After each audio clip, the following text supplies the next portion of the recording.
The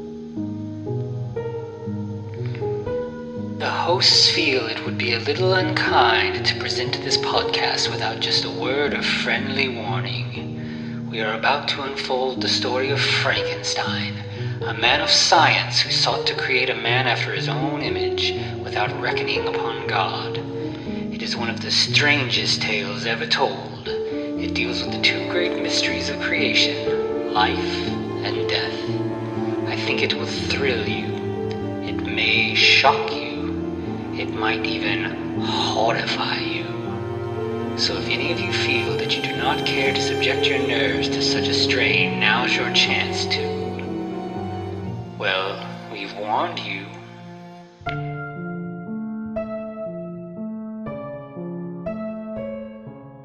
Hello and welcome once again to the Frankencast. I'm the mad scientist, Anthony Bowman. My pronouns are he, him, and I'm joined as always by... the man with the vague nationality that has a tiger leg. That is Eric Velasquez. My pronouns are also he, him. That's it, Don. Oh, by the way, we're joined by an amazing guest, Don Bacon. Say hi, Don. Hello, everybody. My pronouns are also he, him. That's good to see you. Welcome. Good to see you and hear from you all. Oh, that's great. Yeah, we've been talking about doing this for a little bit. I'm very excited about it. Yeah. So we were just talking. So, we're doing Blackenstein this week, and I feel like the first thing we should kind of discuss is like the concept of like, if you watch monster movies, horror films, you've probably heard the term exploitation a lot, exploitation films. And it's kind of a weird term because there's not a lot of explanation for where the term comes from. Like it's kind of debated, but like the basic idea is that like you got low budget filmmakers who kind of exploit the resources they have available to them. Not necessarily in a bad way, just like, hey, I've got some friends who have motorcycles. Let's make a biker gang movie. Or like, I have access to this weird warehouse. Let's go shoot in there. But then there's also the other side of it, which is that we're going to exploit our audience by, making movies that are niche and that like we know people will want. So like we know that there are people who are into like rock and roll movies, so let's do that. Or, the biggest sort of subgenre of exploitation, Blaxploitation. We know if we make movies with some black people in it, black people will watch them. Yeah. So, I think, and like the exploitation thing comes in where you've got like the first couple movies that are now considered blaxploitation were just like black filmmakers who wanted to make movies for, people like them. So you have like Sweetback's Badass Song and Superfly and Shaft. And then white filmmakers were like, we could probably get in on that and get some black eyes on our movies. Yeah. And then you get, movies made and, good and bad in there. There's some movies that are handled well, and then there are some that are not so much, but yeah. Blackenstein kind of does okay. Like it actually doesn't deal with like racial issues as much as I would have expected, honestly.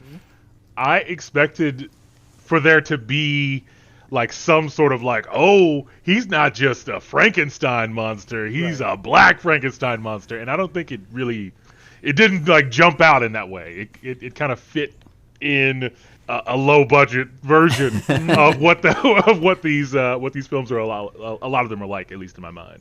Yeah.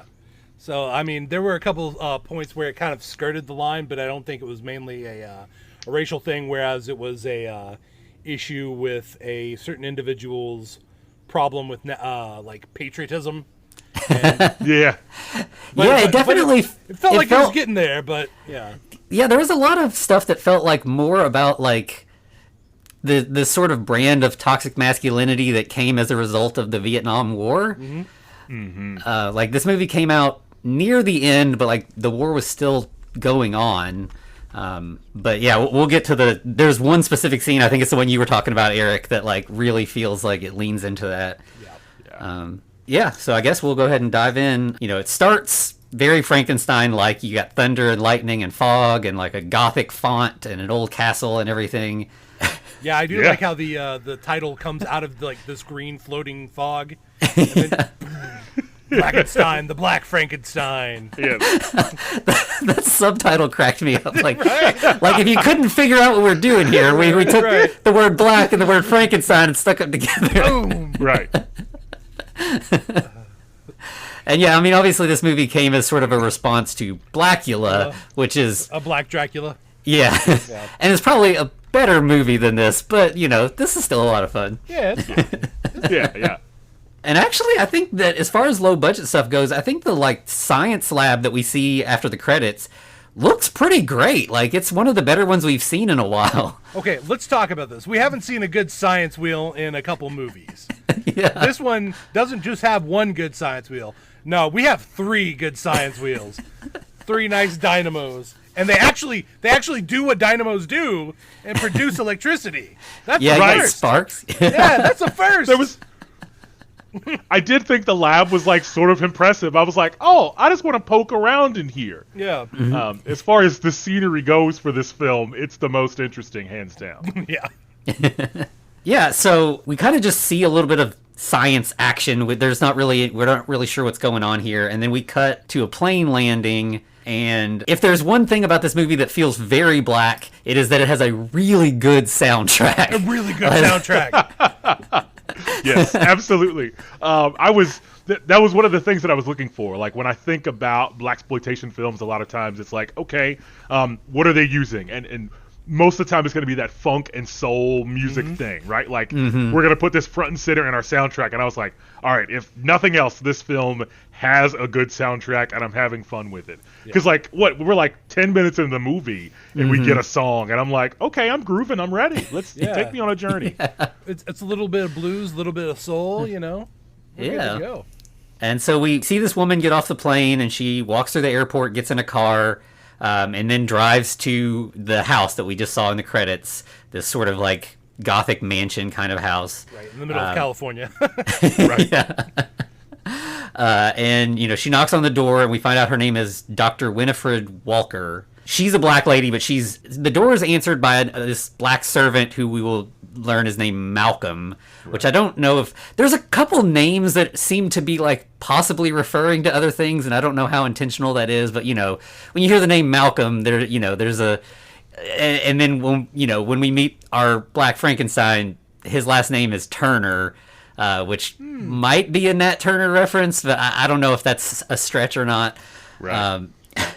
But, you know, so we're introduced, she's there to meet Dr. Stein, who is one of the, like, only white characters in this, other than the terrible orderly and some of the, like, people who are killed. Yeah. And so Dr. Stein, which is, you know, tends to be, like, when we don't want to use the whole Frankenstein, we Right. First name's Frank, middle initial N, Stein. Yeah, so she wants to speak to him. You know, Malcolm, like, calls him over the intercom, and, like, they ask her down to the lab. And I think Malcolm is really where I was like, I don't know what they're trying to put across with this character. Like, he's not... he's kind of terrible. Like, he's probably the villain of the movie in a way. Yeah, Absolutely. But, like, it doesn't seem like... Yeah, I'm not really sure what the intention of that character is in terms of, like, story. right. I mean, because he is, like, all right, so he's a servant first and foremost. But, like, he does have enough agency that he's able to go about and do more or less what he wants, right? Mm-hmm. Yeah. So... I mean, he's a hater of the highest form as well, right? Like, He's a hater of the highest form. like this, because our not to like move our plot too far forward, but this guy comes in and okay, just to understand as well, he's supposed to like be missing his arms and legs, right? Like he is a Eddie, yeah. yeah, Eddie is supposed to. So like this guy's like, but you know what? I want your woman so bad that I'm willing to sabotage your whole life. I'm basically going to spur on the plot, and exactly. Yeah. But there's another great scene with Malcolm later on, though, whenever it's like, you know what? I think you're kind of a jerk, but good on you. It's true. And that's a breakfast scene near the end of the movie. Oh, yes. Yeah, that was one of the best Malcolm. Yeah, Of course. But so as Winifred sits down with Dr. Stein, she kind of tells him what's going on, what we've just mentioned, that her fiance, Eddie Turner, was in Vietnam and stepped on a landmine and lost his arms and legs. And she has worked with Dr. Stein in the past, and she thinks that he might be the person who can help Eddie have a better, more normal life. I mean, she has to trust him. He's won several Nobel Prizes at this point, right? He just won a Nobel Prize, right? Like, Well, with his research, I hope he wins a few Nobel Prizes. right? Yeah, some of the stuff that they just like casually toss in there, they're like, oh, also I did this thing. Yeah. I Like that- completely sequenced DNA in 1970s. X. That one woman, he's like de-aging her from Right. 90, right? Yeah. That's old hat in these movies. Watch a couple Santo. That's kind of the main Santo movies. That's kind of the plot. Yeah, so that's into actually where we head from her, asking for help, is that he's like, all right, if you help me, I'll help you. Yeah. So like they kind of make the rounds. He's got like several people living in his, his mansion, sort of as like patients. Creepy ass mansion, Yeah. like straight out of a gothic horror movie. Well, coincidentally, gothic horror movie. Yeah. So yeah, we have, like you said, we have Eleanor, who's like this 96-year-old woman who looks like she's probably in her late 40s, like that. She's been early de-aged 40s, significantly. But the problem is they haven't figured it out quite, and she has to have injections every 12 hours to maintain. Yeah, and apparently, if she gets up and moves around too much, it also speeds up the process. So she's kind of bedridden. And then we have the really strange patient Bruno. That, Hey, we don't talk about this guy. Well played. Well played. Good job. Good job. I missed it in like one of our last episodes. There was another character named Bruno, and I was like, you know what? I'm gonna skip it. It probably would have been more appropriate because I think it was a Santo movie, but still. But yeah, so this guy is like, I'm not sure. He also had a missing limb that was reattached with lasers. But then there's also this DNA stuff they're doing. I don't know if there's ever an explanation for what he's trying to accomplish there. But he says it's like unsolved DNA, which I don't know that that's a real term for anything. But the end result is that he has one tiger-striped leg. See, that actually got me worrying. Once I saw that, I'm like, oh no, we're going an Island of Dr. Moreau route. Oh no. This could go really bad. Yeah, I thought we were going to get a Frankenstein with animal parts. Right. Based on that. Like, that's what I thought we were going to get. Yeah.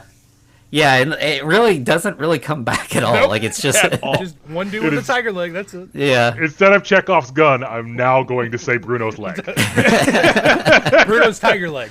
Bruno's tiger leg, to be specific. Yeah, and during this, like, Dr. Stein has, like, a speech where he says, like, it's, like, a throwback. He says, like, jungle, and we end up getting, like, that comes up again later in, like, a voiceover, but, Right. yeah, there's no real explanation for how that works or anything. So after that, they head to the VA hospital to meet Eddie, and Eddie's kind of, or like before they meet Eddie, that's where we get the scene that I feel like is one of the central scenes of the movie, which is like Eddie, bedridden, no arms and no legs, asking for ice cream from an orderly who is really cruel, and like basically it seems like he's resentful. Like he talks about like, I'm really strong, I've got like, he tells like the measurements on his like biceps and waist and chest and everything, but then when he tried to go serve, like he had a bad heart and couldn't actually be in the military, and so now he's sort of resentful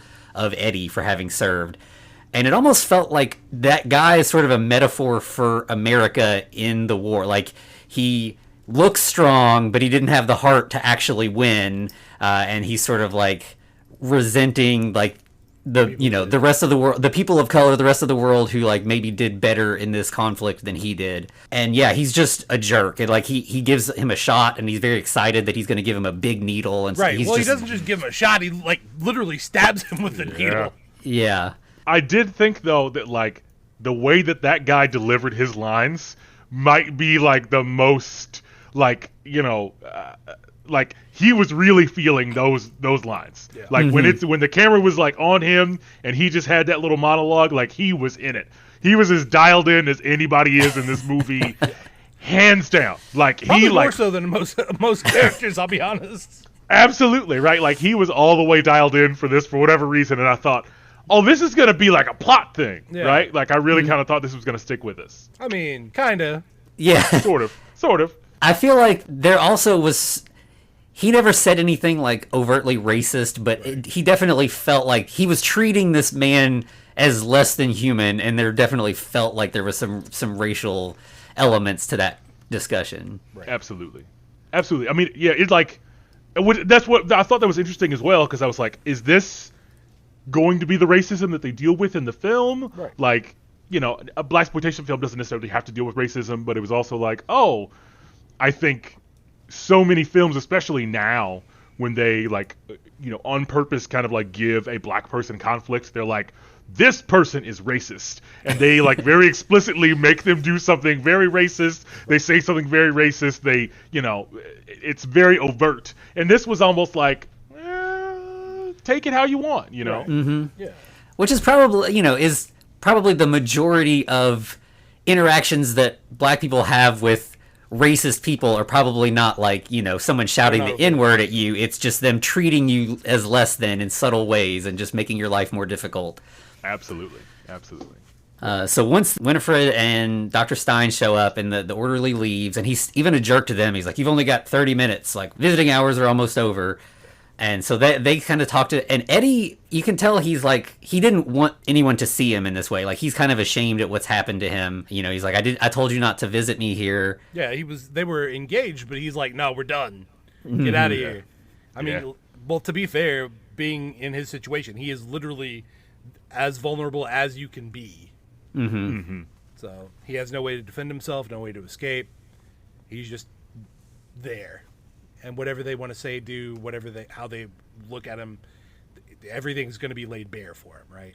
Yeah. But, you know, Winifred kind of, you know, she's like, I know what you said, but, like, I think we can help you. You know, this is Dr. Stein that I've worked with in the past. He's an expert in this kind of thing. And, you know, the doctor kind of confirms. He's like, you know, I think he says something like, if you'll submit to my experiments, I think you'll have quite a surprise. Right.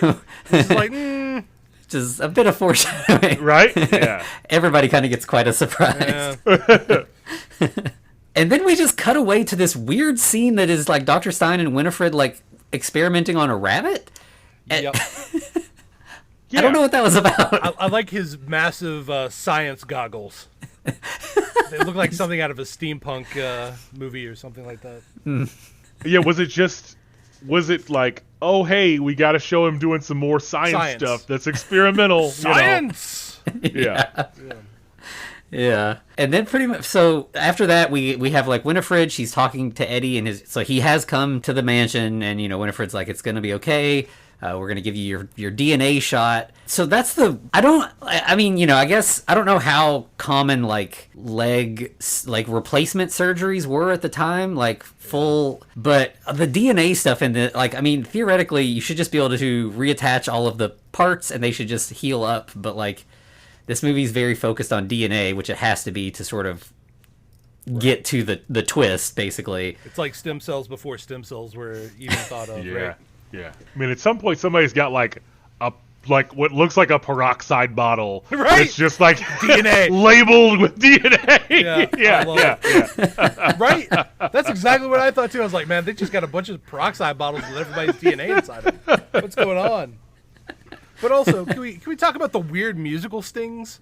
Because it's like there's at least two parts where it's like they have these like really intense musical stings, like something's happening, but nothing's there. It's just we just had a regular scene, and now we're transitioning over. Yeah, it almost feels like they're trying to like ratchet up tension, right. And they don't have the footage for it, so they're just like, they missed it by that much. And yeah, so then we get like the first sort of scene. There are like all the science stuff's going on. We got the sparks. Everything's, you know, really looking good, you know. And you got Eddie there on the table, and they're attaching the limbs, you know. And they're doing a good job of like, obviously this actor is not, you know, has his limbs, so he's like under blankets and stuff. But they do a good job of making it look like believably that they're actually attaching limbs without showing you close-ups of like gore footage that they probably couldn't afford. Well, it'll come back later on in the movie. We'll see some of that. Yeah, and then we get like they're talking after the surgery. We think it's been successful. We're unwrapping bandages. You know, do you feel this in your finger and all that? You know, it's what we still see in surgeries today. You know, is this, you know, are the nerves connecting the way they're supposed to? And, you know, everything seems to be going well. But then we get like, you know, the sort of fly in the ointment for this movie, which is that Malcolm is in love with Winifred. Yep. However, the feelings are not mutual. She's definitely all about Eddie still. Mm-hmm. Yeah. And she lets him know as much. Yeah, and so pretty much, she tells him, that she still loves Eddie, and then the next scene basically is Malcolm messing with the DNA, and so as we talked about with the tiger stripe guy, we get some of Bruno's DNA mixed in with Bruno's DNA serum. I don't know if it's his actual DNA or the manufactured DNA that they are giving him, but regardless, it's not the concoction that's supposed to be for Eddie. It's the stuff that's supposed to be for Bruno. Yeah, then we get them injecting that later on. But also, that's when another weird, the voiceover starts where Stein is going, throwback, jungle, 3 times, prehistoric. It's like, what is this? What is this? It was very, the first thing it made me think of, honestly, was are these his Winter Soldier code words? Right, yeah, he's, exactly. Speaking to activate somebody?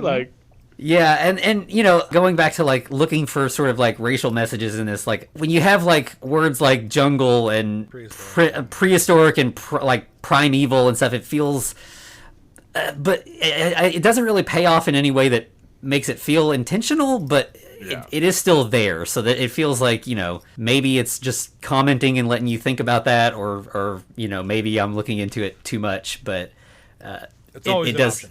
Yeah. Yeah, it's an option. It's an option. Yeah. So yeah, then it's the next day and everybody seems positive. Things are going well. We did the injections last night. Things should be going great. Where everybody's, Stein, Winifred, and Malcolm are there at breakfast. Obviously, Eddie's still convalescing or whatever. Was this the scene with the breakfast thing that? Well, was a scene with breakfast. It wasn't the scene I was referring to. But yeah, we got Malcolm bringing in OJ, some ham and eggs. Come on. Yeah. Oh, yeah, and so it's just they're okay, Eddie's going to be walking soon, and then they do their rounds again. You get to, another scene with Eleanor where they're just kind of working on giving her more injections. But then they go to check on Eddie as well, and he's like, I don't feel right. Something's going on. His face is turned away from the camera a little bit. So it's when he turns over, something's going to be revealed. Right, yeah, because this is where he's got his eyes. There's darkness around his eyes, and he's starting to get that foreheady look. Mm-hmm. You mean five-heady? Yeah, absolutely. 5, 6, 10-gallon head, whatever you want to call it. Right? Yeah, and Winifred sort of notices something strange, and so they rush Eddie back to the lab. They're gonna do more. And so this is a weird thing. So I have this on DVD. So the version that we all watched was the theatrical version. There's also a VHS home release version that came later, and I watched it as well. And this next, it's mostly the same. It's just less well edited. It's just scenes drag on a few seconds too long where they should have been cut and stuff. It's weird, but this scene where they get back to the lab and they look at his, they look under the microscope and they're like, oh, something doesn't look right here. In the VHS one, they're like, everything looks fine. And I was like, why did they change that? That doesn't make any sense. Because, obviously things aren't right and we need to, confirm that in the DNA. Yeah, I don't know. It was a weird, because I watched it, I was like, there's got to be a lot of big differences. And that's the only one, but that feels like a pretty big difference. So, they look at the DNA, but they're like, why? What's wrong? What, And so there's kind of this sort of mystery story in this that's kind of fun that, the Winifred and Stein don't understand what's wrong because obviously Malcolm has sabotaged this behind their backs. Mm-hmm. Yeah, and in fact, Stein is we need to give him more injections. That maybe that'll fix it. Right. Yeah, let's ramp up to 50 cc's, baby. Yeah.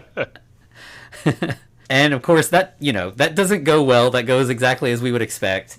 So it's later that night, and Eddie just kind of breaks out at night and just wanders around. But he somehow manages, he never damages the cell. So he's just able to leave and come back as he pleases. And they don't know he's done this for a while. Yeah, wait. First, though, doesn't we have the clock ringing. It sounds like somebody's kind of moaning in the background. Then we get the voiceover of Stein going, Eddie's developing, or somebody's developing superhuman strength. And then okay. on Bruno. That's right. That's right. Yeah. Because because this, well, I guess they all like live there, but Malcolm just runs up with no shirt on. Right. Like, you remember, he runs up with no shirt, because I thought it was like his lab coat, but he's running up there with no shirt on, holding out a straitjacket, just like, I can't let this get wrinkled. It's just like, what is going on? Because that scene really stuck out to me, and I was just like, did he just want to show off? Like, he's got some buff arms? He's trying to, like, maybe he's trying to attract her a little bit? Right. Yeah, that stuck out to me as well. Yeah. Yeah, and I guess that's, like, obviously, like, if things are going badly with Bruno and it's getting worse, then, like, we know that's also happening to Eddie. Yeah. But yeah, so then that night he gets out, and he's just, like, first wandering through the castle, and then he ends up outside. And, of course, the first place he goes is the hospital. Can we talk about how he immediately comes out in this really nice suit with, like, these really nice shoes? Yeah, you're right. Who put those on him? You're right. He does have very nice... And they make sure to show them, too. Mm-hmm. Yeah. I mean, that's like... The Frankenstein uniform is like, the suit where you can see that the arms and legs are maybe not quite long enough, so you get that, like... that he's getting bigger and everything. But yeah, I don't know where it came from in this case. He has kind of a snazzied up version of the Frankenstein uniform, right? Yeah. Mm-hmm. Yeah. But yeah, ultimately he ends up getting to the hospital, and we see some flashbacks of that orderly or nurse or whatever. Yeah. And, as we would expect, that's the first place he goes, and he, strangles him, and then in like a really nice little like taste of his own medicine sort of thing, or like karma, he like rips off one of his arms. Right. Of course, this is all behind a sheet, so there's not too much blood and gore there, but it's still nice. You see the arm just go flying off. Yeah. And then of course Eddie has a nice little snack. Armed orderly as he's walking out of the door. He's kind of just gnawing on the end of it. Yeah, he is. Yeah. Yeah, which I guess, again, pushes back to, like, the whole, like, primeval, prehistoric, like, his sort of, like, monstrous behavior feels, like, savage-coded, like, it's not, the Frankenstein monster is not, like, a cannibal, usually, is violent in sort of self-defense, but is not, like, acting animalistic in this way. And in fact, like so Eddie even goes outside and then sees like a dog, like a little pet yappy dog out in somebody's yard, and, attacks the dog as well, which doesn't seem like something that previous Frankenstein incarnations would have done. Right. But of course we then get our shots of titillation as a couple is, getting ready to do it. Yeah, and it's like, they hear the dog barking, and the guy's like, it's fine, the dog will be whatever. And the wife's like, no, you gotta go check on the dog, because I'm not into this until I know the dog's safe. Right. So he's like, all right, fine. Sorry.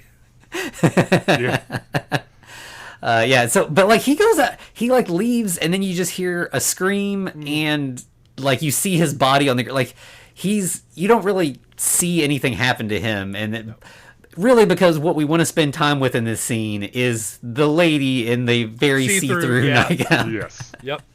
See through everything. Yeah. So yeah, then she's walking around trying to find the dog and her husband. Walking very slowly in the dark in this see-through outfit. So we get to spend a lot of time with her. Yep. But ultimately Eddie finds her and breaks her neck. Yeah, and then disembowels her. Yeah.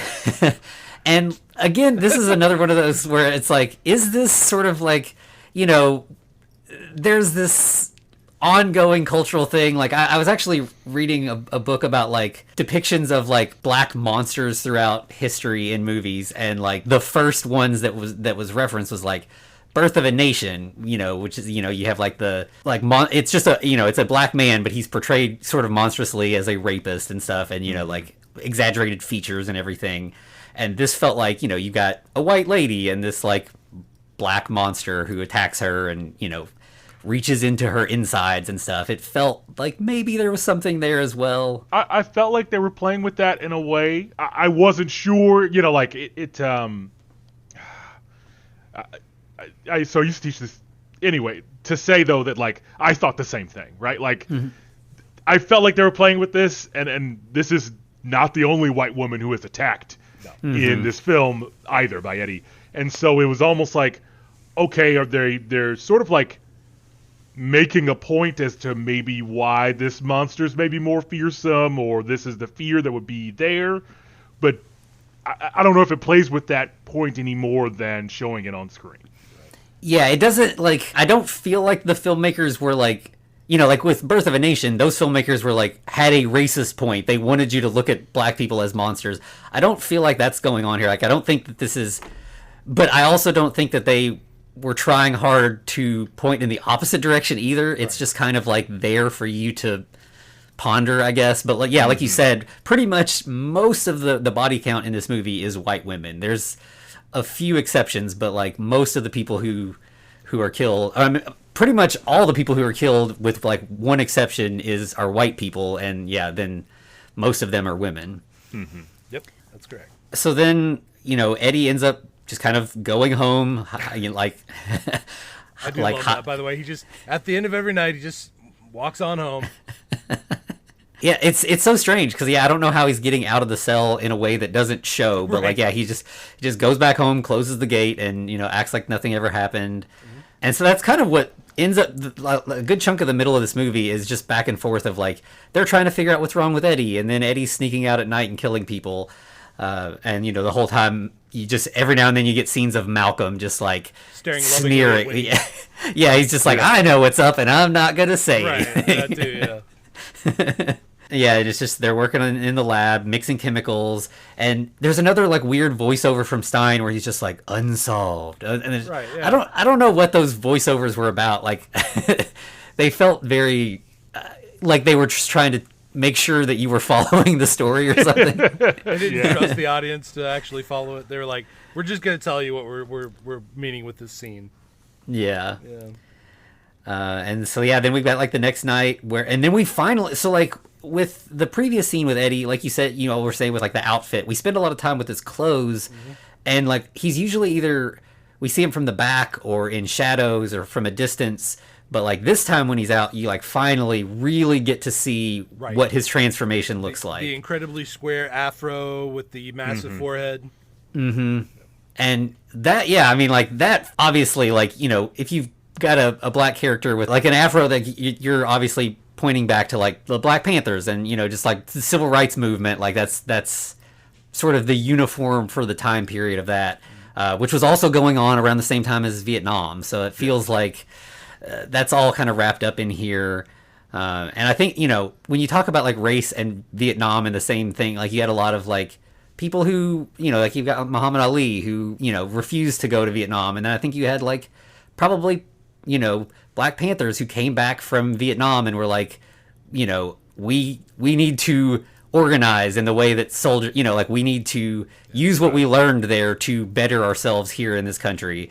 And that, it's kind of like white people created a monster by training black soldiers and so that felt like that might be there as well. Yeah, I see where you are, and I'm like, man, like Anthony made a connection here that I'm like, this movie didn't do that though, right? Like, not exactly, like, no.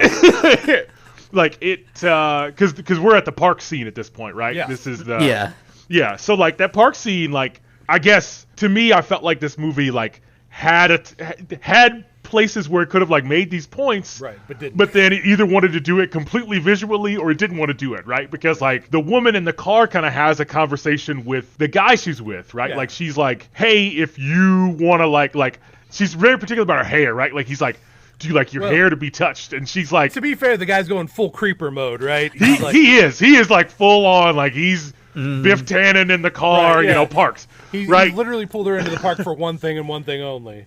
Absolutely, and she is not having it all. She's like, please stop touching me. I'm really not into it at all.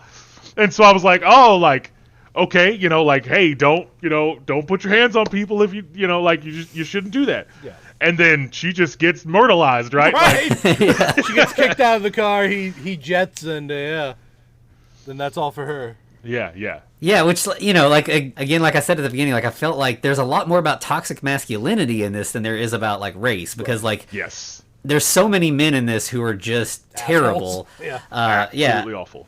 And yeah, I mean, this guy, is right up there alongside like the nurse or whatever. Like, yeah, I mean, he's definitely pushing himself on her. And like, if she hadn't gotten out of the car, Right. so she, I mean, in this instance, not really knowing this, but she wasn't safe no matter what. She was going to either be raped or she left the car and ended up murdered. Right. Well, on that bummer note, yep.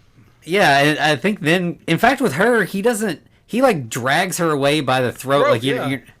Yeah. So cut away with her glasses, very artsy glasses seen on the wooden deck or the little wooden bridge, and then he's pulling her away by the throat. Yeah. Yeah, that's this one. Yeah.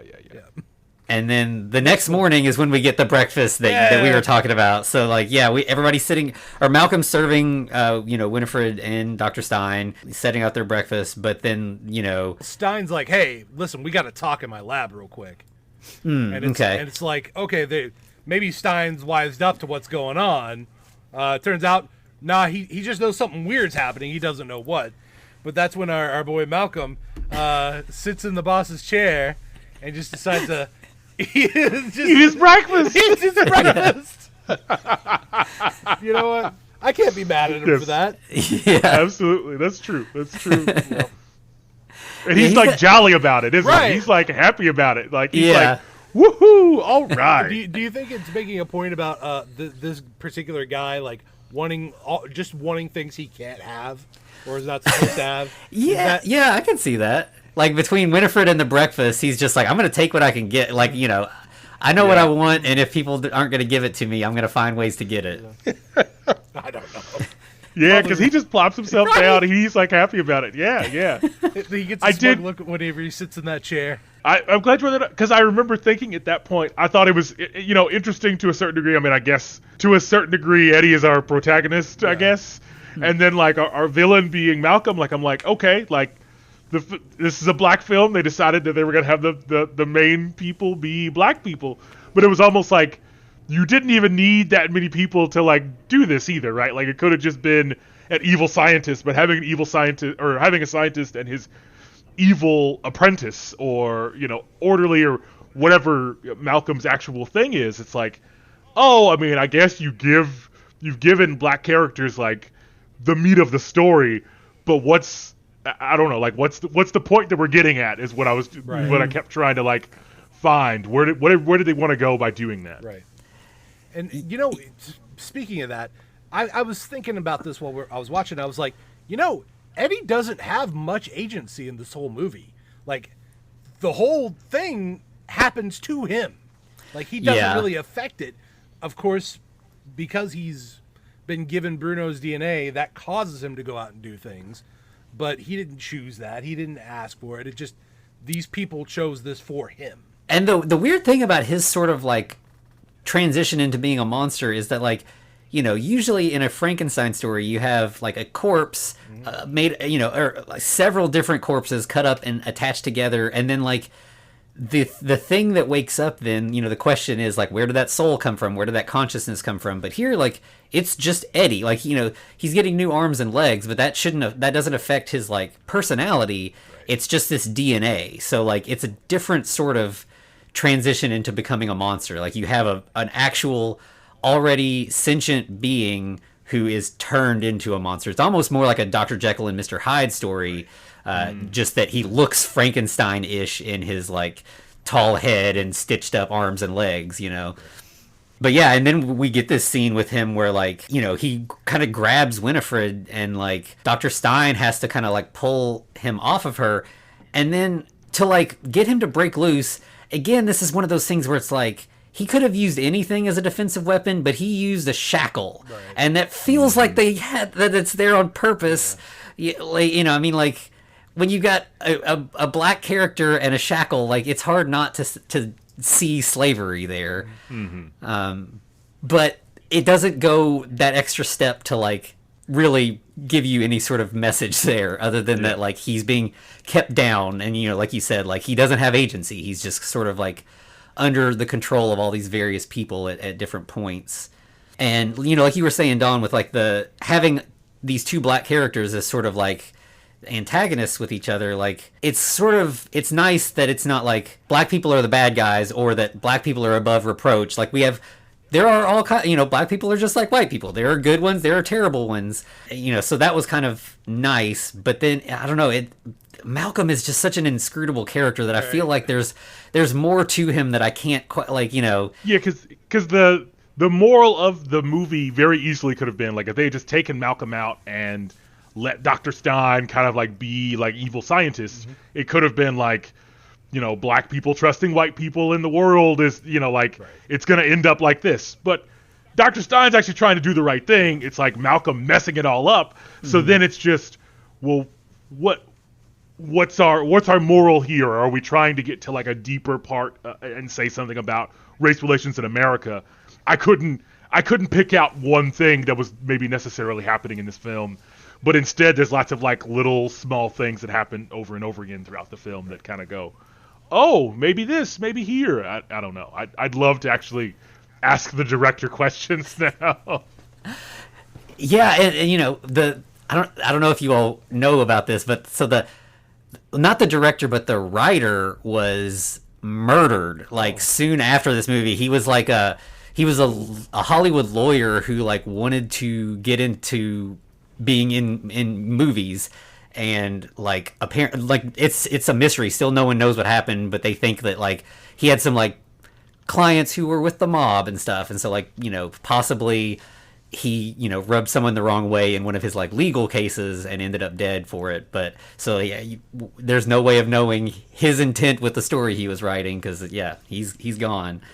But it definitely, it feels like the kind of movie that like it's like an onion. Like if you keep watching it, you can sort of peel away, and like whatever the intention was, I think you can find more and more like little nuggets of like a message there. So once they break free of like Eddie attacking, then the police show up. Right. Mm-hmm. The way Malcolm introduces him, I can't remember the exact phrasing, but it made it sound like Stein had interactions with these police before. Like it wasn't like some police are here. It was like, oh, those guys from the police, they're here to talk to you or something. And Stein's like, okay, let them in. And we have a nice bit here where it's like, there's a black and a white police officer and they're working together. And so there's like a sort of camaraderie, at least. Yeah, an effective partnership, but like this seems like a little healthy thing. Unfortunately, it has to be the police. Right. But, Yeah. Yeah. But like they're basically like there's been all these murders in the middle of the night, and they kind of, I guess they say like we're just checking around the neighborhood asking everybody. They're not really like on the case in a way. Like they're not like, hey, we know something's going on here. They don't have any clues. They're just like asking around basically. There's murders in the neighborhood. What's going on? Yeah. Yeah. Of course, then that's when the officers get introduced to Eleanor and Bruno. He kind of tells them like, these are my patients. They're here. They've never left. Nothing could be going on.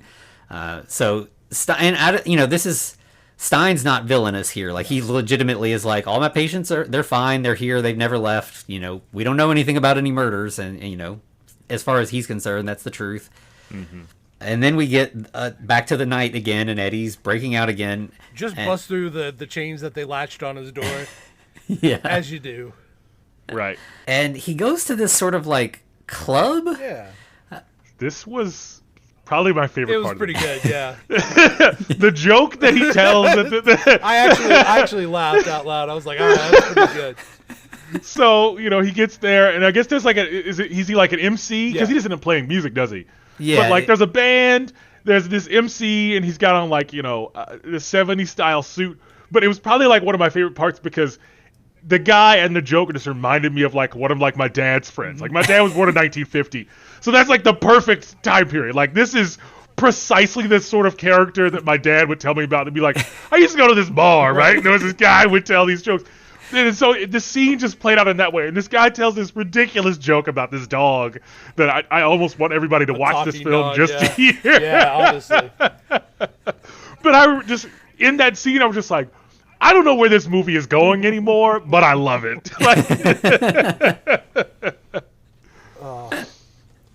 Heck of a punchline, by the way. It was perfect. I'm gonna tell that joke. I think Oh it's yeah, gonna join. 100%. It's gonna join my joke book of things that I tell. Absolutely. But then, of course, we cut to a Cardella de Milo singing song.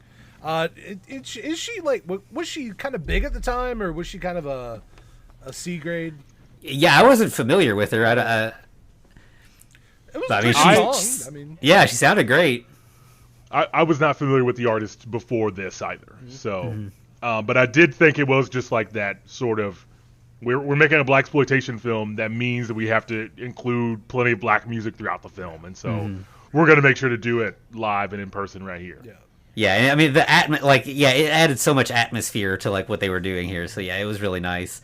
And then so she's singing out front, and then we end up kind of going to the alley behind the club, where The MC has to get a smoke real quick while in between sets. Yeah, and we end up seeing that there's like a couple like, kind of off in the distance in the alley. They're making out. Now this was a weird one because it looked in the beginning like they were both kind of into it. It's like Right. everything's kosher here. It's just an intimate moment that this guy just happens to see, and then all of a sudden it goes south, and like the guy rips off her blouse, and it gets okay. It's like oh, we just went from 0 to 100. Okay, gotcha. Right.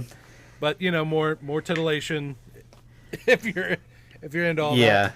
Yeah. Yeah, and more just again the men being like the Awful, worst in this yeah. movie. Absolutely. Then of course Eddie ends up showing up, and then we get like a great moment where like he sort of gets to be like the hero monster, where he like For a moment. For a moment he kills the man first. And that's feels very like when you see that you're just like yes get him. Yeah. But then he kills the woman right afterwards, and Which- like She just kind of stood against a wall Yeah, and put her watched hands like up. she just yeah. It's like, run! She made no attempts to run at all. I mean, Well, movies are movies. right. To be fair, the MC is just like, what the hell am I watching? That's true. yeah, he doesn't run either, and he just watches the whole thing happens, and he gets out unscathed. Right. By the way, at the yeah, very it's- end of the scene, this little kid pops his head up over a fence, and he's like, "What?" It's like, okay, That's true. He does. He comes out of nowhere. where did the kid come from? I don't know.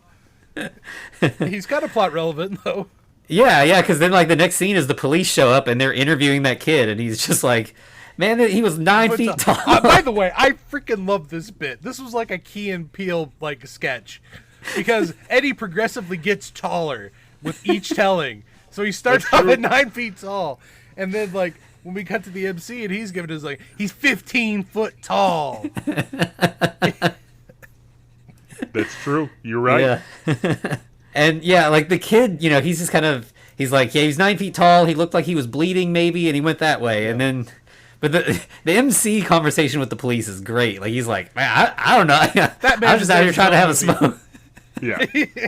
But the kid is almost like he's a member of the Fat Albert crew. Right. He pops out from behind this fence, gives the police some information, and we never see him again. Like that's all he had. Like he was just hanging out, waiting. Yep.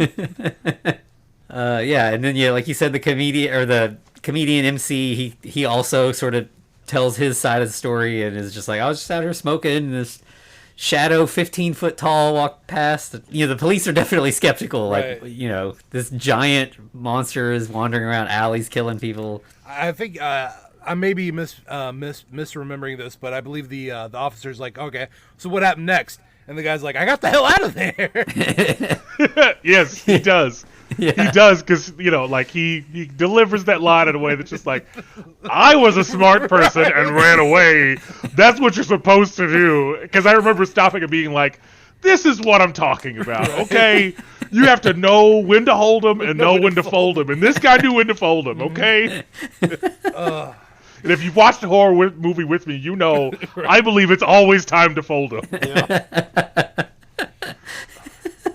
Yeah. So then we end up back at the mansion, and we've got our sort of like trio of doctors working with Bruno.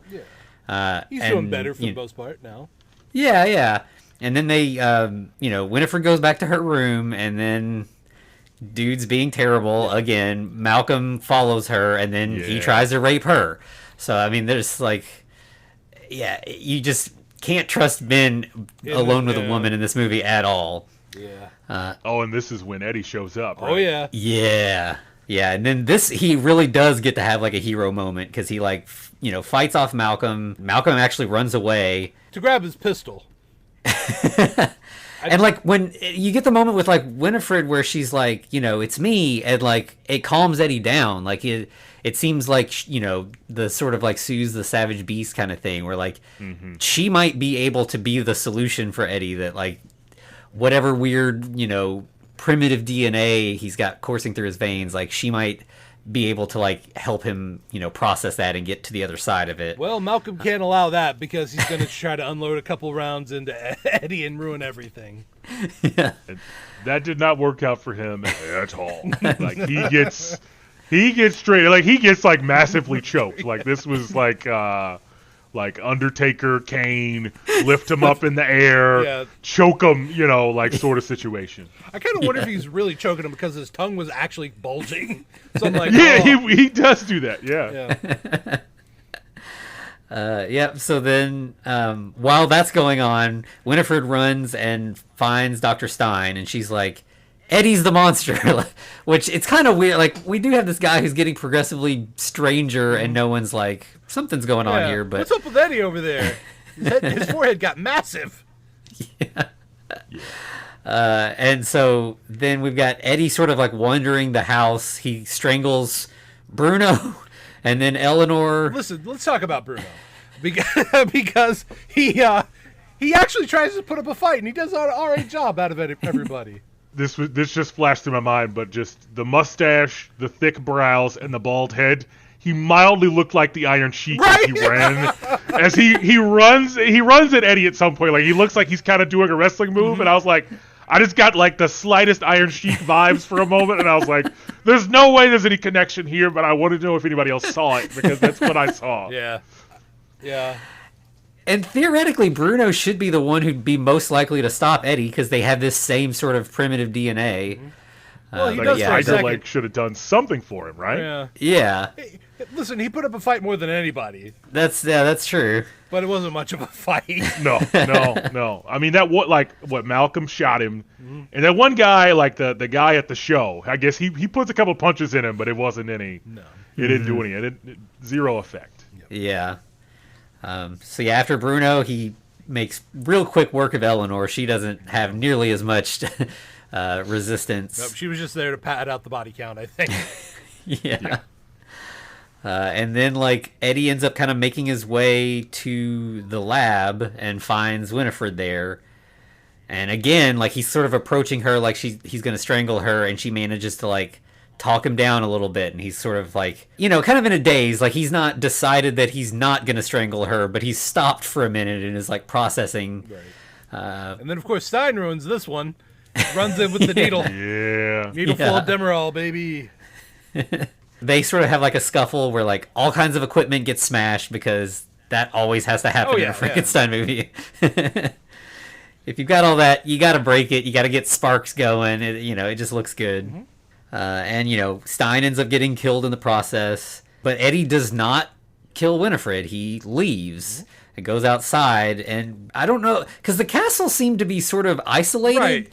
But he just like walks outside. Next door to Nancy Loomis's house because she, or whoever the lady is, hops in a Jeep. Yeah. And I guess she's not aware of what's going on. She just happens to be leaving, right? Like she's not like fleeing or anything. Yep. She might have been going to the grocery store. Victim of circumstance. Yeah. But of course, Eddie sees her and, attacks. He does not kill her though, because at first I wrote kill and then marked it out. Well, not yet. Not to put spoilers alert, but not yet. Yeah. Oh yeah. Yeah. So then we get the police arrive back at the lab. They're calling for ambulances. It looks like Stein might not be dead, but they say like code something and get an ambulance out here. It's a possibility he makes it up, maybe. Possibly. Yeah. And then we get like the sort of like final girl chase scene for this movie, which it's kind of weird because I mean it really feels like that, but she's not been a character before this. Right. Yes. Yeah, I thought that scene was weird too because it was like, what? Why did we do this? Like, why didn't we use? Why didn't we use Winnie? Yes, exactly. Why didn't we use Winnie for this? I thought it was really weird. Yeah, but nope, brand new character for the last 5 minutes, chasing through this industrial complex. Yeah, it's like he carries her, she gets away, she's running, like, yeah, I mean, and it's like she's hiding in the shadows, and he creeps past. I mean, it's like, yeah, it's a full-on Final Girl chase sequence that goes on for a while. We haven't talked about this too much, but this is when it really becomes prominent that when Eddie's like really excited, you hear that heartbeat. And it gets like louder and louder as things obviously ratchet up. So that's a nice little bit of tension builder right there. Yeah, that's, you were talking about those like the music stings earlier that felt unearned. Here, this feels very like you're into it. So the sounds really kind of work. Mm-hmm. Yeah, and I do appreciate that the quote unquote final girl does do the thing where she runs off a little bit and then falls down. And gets up and it's like, yeah, you gotta have it, right? Yeah, that's a classic. Yeah. Yes. But yeah, eventually, of course, Eddie does catch up to her, and he does he rips out her throat.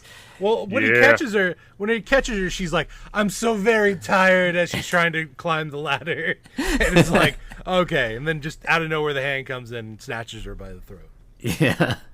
But then the police arrive, and they have attack dogs. Yep.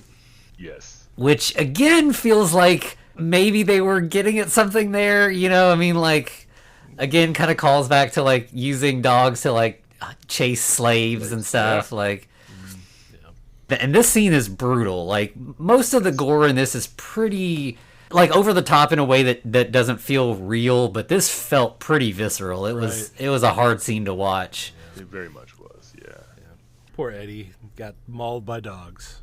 And he gets taken down, and a dog rips off one of his arms, which felt he lost his arms at the beginning of the movie, and then we had him taking the arm from the orderly in the hospital. So that felt like a carry through of people being disarmed. Well, yeah, literally. yeah, that's true. Yeah. But they don't stop at the arms. No, they go for the guts. They disembowel poor Eddie. Yeah. Mm-hmm. Yeah, it's pretty intense, and then they don't linger on it too long, thankfully.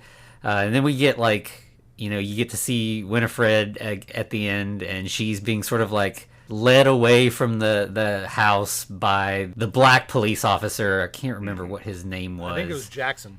Jackson, okay. And it felt like there was a little hint of romance. Yeah. Yes. Maybe she'll have a normal life now. I guess. I don't know how you have a normal life after the sequences that she's been through, but why not?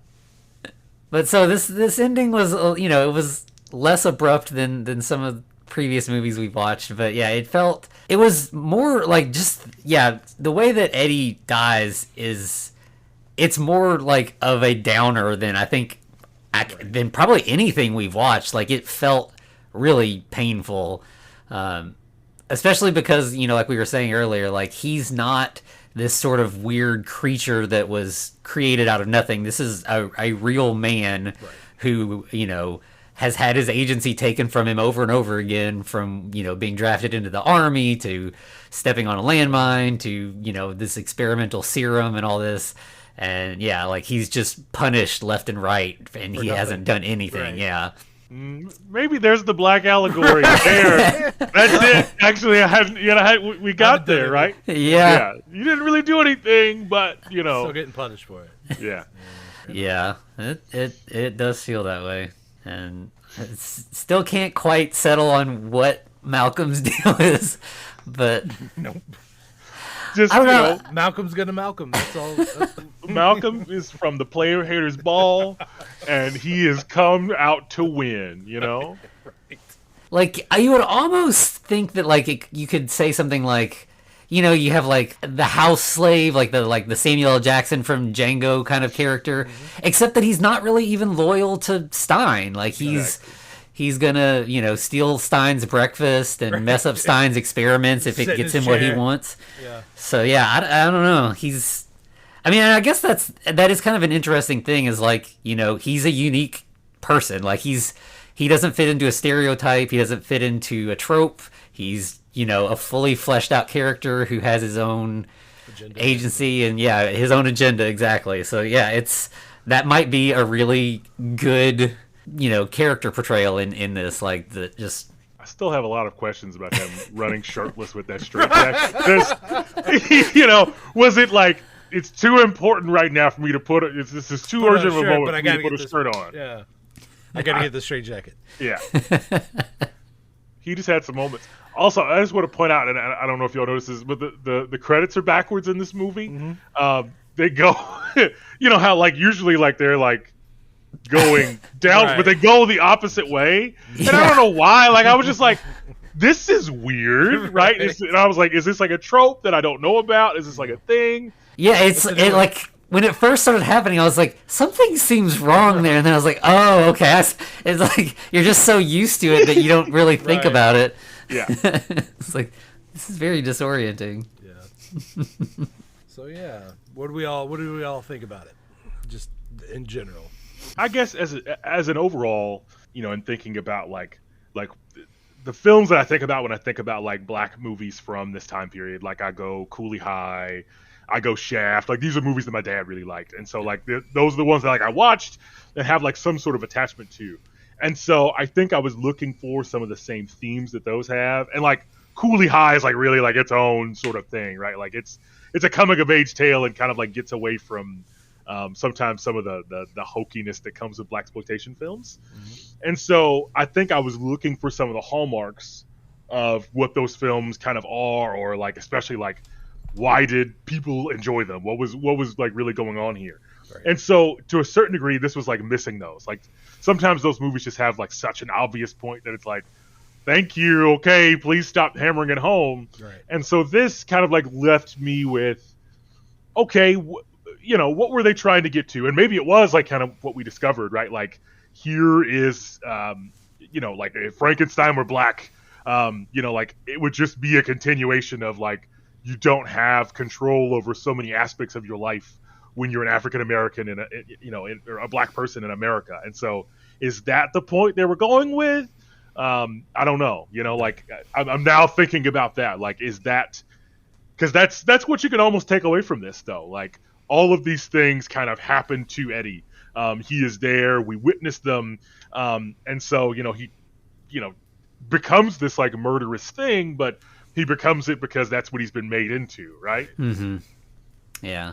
It is definitely something where it's like, it's subtle. You have to work to find the message here, and I mean that's not necessarily a bad thing, but I think going into this, like I have seen this, but it's been a long time, and I was thinking that it was more like Blacula, where things are more, like. Yeah, the whole thing there is like you have like this racist vampire who wants to punish this man and turns him into into Blacula, and there's a lot of stuff about like African. I think he's like an African prince or king or something, and like that's very rooted in that story, and I feel like the Frankenstein story has a lot of room to explore. Like we've talked about how it works in terms of like gender and I feel like there's room to explore race in a more thoughtful way than this, but you can also do a movie that is just like a fun exploitation movie that has some kernels of thoughtful stuff that you can dig out if you want. And if you don't want, you can just be like, hey, there's a movie with a monster who kills a bunch of ladies and it's got some guts and blood and and boobs, basically. Yeah. Yeah.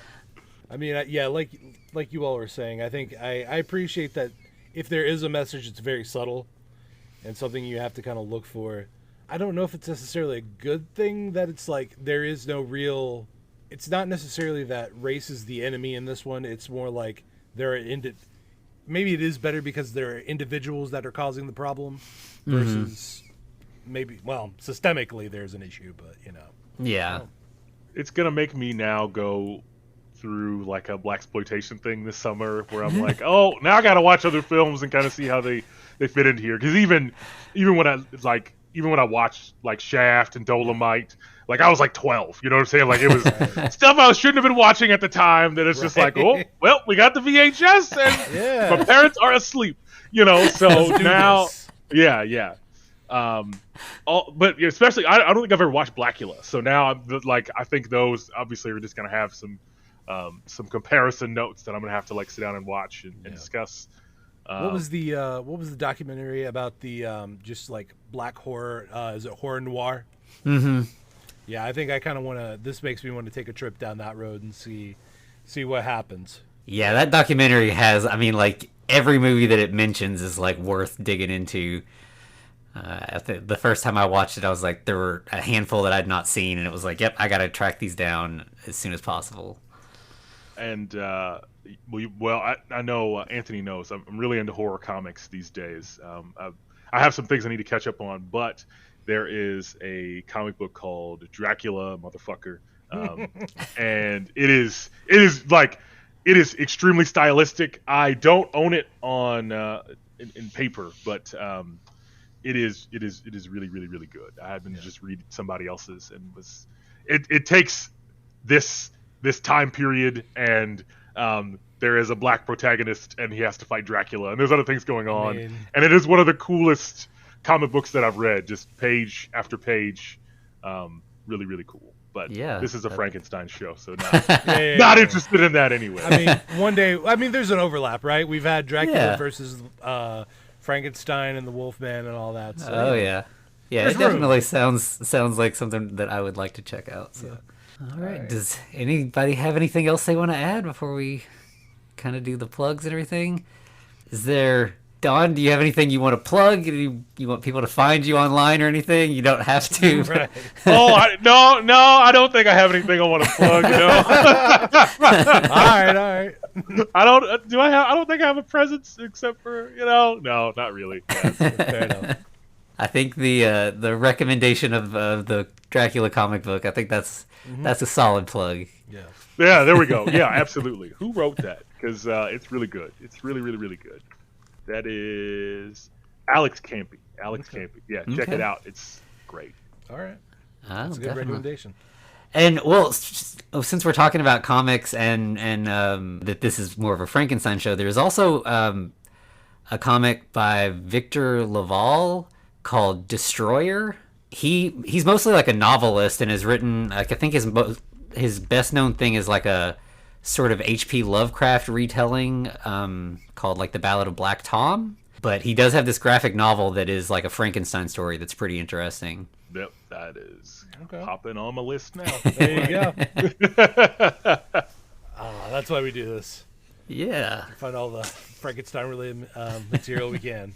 All right, then. Well, Eric, where can they find us? They can find us on Instagram, basically any place at The Frankencast. So that's Instagram, that's Twitter, that's Gmail, that's even YouTube. So we're on all the platforms. Interact with us any way you see fit. Let us know if you like the show. Let us know if you hate the show. Let us know if you think we're annoying. Any interaction is good interaction, as far as the algorithm is concerned. And we actually I had a nice email conversation this week with Santos, who we've talked to previously on Twitter. Yeah. He's actually the person who let us know about the little cameo in Coco where Santo appears. He actually watched the dubbed version and pointed out that the main thing we missed was that apparently the professor is like kind of senile, and I'm not sure. I was gonna say I don't know if it's something that we didn't catch because we didn't know the Spanish, or if it was added by the dubbers after the fact, because that can happen sometimes too. Yeah. But it definitely makes for a different way to look at that, with the professor being a little bit out of it. Yeah, I mean, that came mostly across in the conversation at the end with Santo and all that, because he was like, yeah, maybe here, maybe there, whatever. Yeah, but yeah, I thought that was kind of fun little fact. So yeah, if we like talking to people. If you see something we missed, if you just want to talk about Frankenstein, we're always around. So yeah. Just remember, I need that man's brain. All right, so then next week, we've been kind of all over the place. We've been doing some weird stuff. We've been kind of away from traditional Frankenstein stuff for a while now. So next week we're going back and we're watching a movie called Frankenstein. And so, there's a lot of movies just called Frankenstein. I think we've got like 13 or 14 on our list. So the one we're going to be doing next week is directed by Dan Curtis. I think it's from like 1964 or something like that. Yeah, it was made for TV. Yes, yeah, it's a made for TV like miniseries. Like I think it was over like 2 nights or something like that. So yep, we will be discussing that one next week. Yeah, 1973. Yep. Oh, okay. Yeah. A little later than I was thinking, but yeah. Sorry. All right. Well, anybody got anything else to say? I think that's it. Well, in that case, to be continued. Looks like you've survived another episode. The Frankencast is a production of FCR Media. It's hosted by Anthony Bowman and Eric Velasquez. Follow us on Twitter at The Frankencast, or send us a letter at thefrankencast@gmail.com. Our cover art is by Amanda Keller. You can find her at Keller Illustrations on Instagram. Our theme music is by Vivek Abhishek. Thanks for listening.